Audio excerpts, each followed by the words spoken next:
Alô, meus amigos e minhas amigas, estamos juntos aqui no nosso pós-jogo aqui do Conversa de Torcedor, falando sobre seleção brasileira e falando aqui da seleção brasileira com a atuação ruim, né?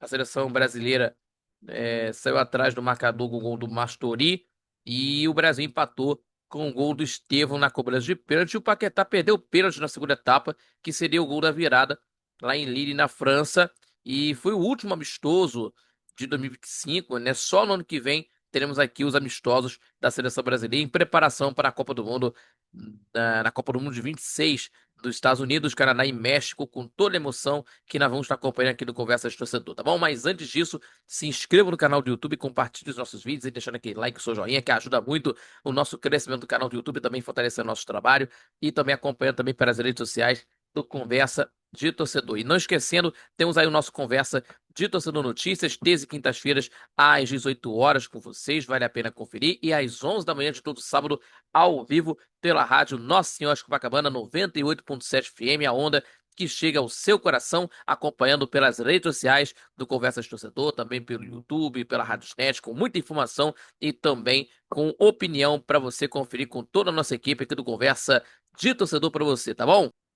E vamos falar aqui sobre o jogo, por exemplo, a atuação ruim da seleção brasileira contra Marrocos, diferentemente do jogo contra Senegal, e que teve dificuldades para criar boas oportunidades, inclusive aí no primeiro tempo.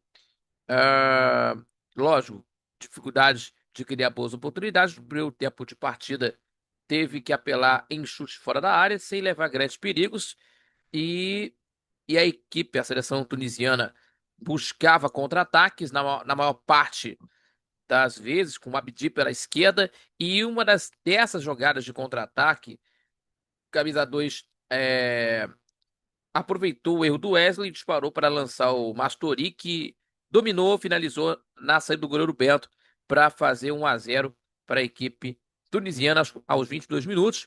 E aos 42 minutos, com o auxílio do VAR, o Brasil empatou, no hábito marcou pênalti para o Brasil por um toque de mão de Bron na área e o Estevão cobrou bem e empatou a partida. E na segunda etapa, a seleção brasileira voltou pior no jogo, né? Logo no intervalo entraram o Danilo e o Vitor Roque. A principal virtude do atacante do Palmeiras na partida e a principal virtude do atacante do Palmeiras foi de roubar a principal virtude do atacante do Palmeiras na partida foi roubar a bola do Sassi na área e sofrer pênalti aos 32 do segundo tempo.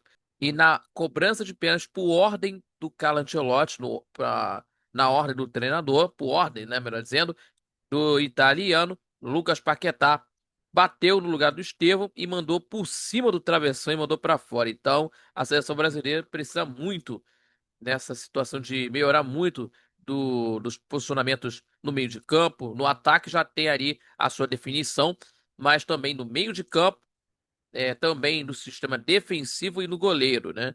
Que essa é a grande virtude também para que isso representar a seleção brasileira nessa Copa do Mundo em preparação, porque não está definida a situação do Carlo Ancelotti ainda, né? De montar a sua equipe para tentar conseguir chegar mais com tranquilidade nessa Copa do Mundo que vem, mas não está definida. Então, a seleção volta a campo na data FIFA de março no ano que vem contra a seleção francesa e croata.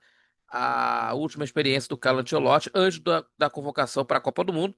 O duelo contra a Croácia acontecerá em Orlando, já contra a França será em Boston. O Brasil vai estrear a nova camisa amarela na partida contra a França e contra a seleção croata a camisa azul. Então temos aí a situação da seleção brasileira e também atenção às penalidades também, porque chamou muito mais atenção aí nesse jogo por conta de mudança de cobradores de pênalti, né? Cobradores de pênalti, por sinal, o Estevão foi batedor no primeiro tempo, fazendo seu primeiro gol de pênalti pela seleção, e na segunda etapa o mesmo, né, que aconteceu aí, por ordem, né, do Carlo Ancelotti, inclusive, ou melhor dizendo, na segunda etapa, mesmo com um jovem jogando aí no segundo tempo, o Estevão, ainda em campo, o Ancelotti optou pela cobrança de Lucas Paquetá, né, que isolou a batida.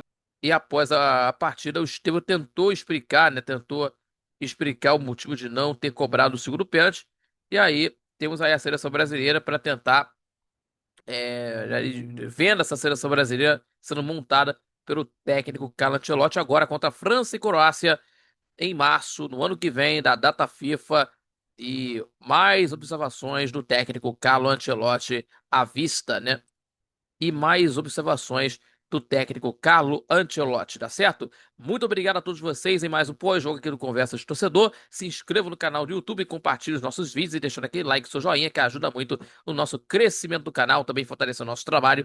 E não esquecer, em redes sociais do Conversa de Torcedor, vale a pena conferir as notícias e também as informações aí do seu grupo do coração. E não esqueça, em terça e quinta-feira, e também acompanha também pelas redes sociais do Conversa de Torcedor. Terças e quintas, 18 horas, no Conversa de Torcedor Notícias, 18 horas, terças e quintas, vale a pena conferir. E também a cobertura completa, né, desse jogo Flamengo e Palmeiras no nosso programa Conversa de Torcedor, na Rádio Nossa de Copacabana, 11 da manhã. E o jogo será às 18 horas no estádio Monumental U, em Lima do Peru, casa do Universitário, que nós vamos estar conhecendo aí o primeiro tetracampeão brasileiro na Libertadores da América, tá bom?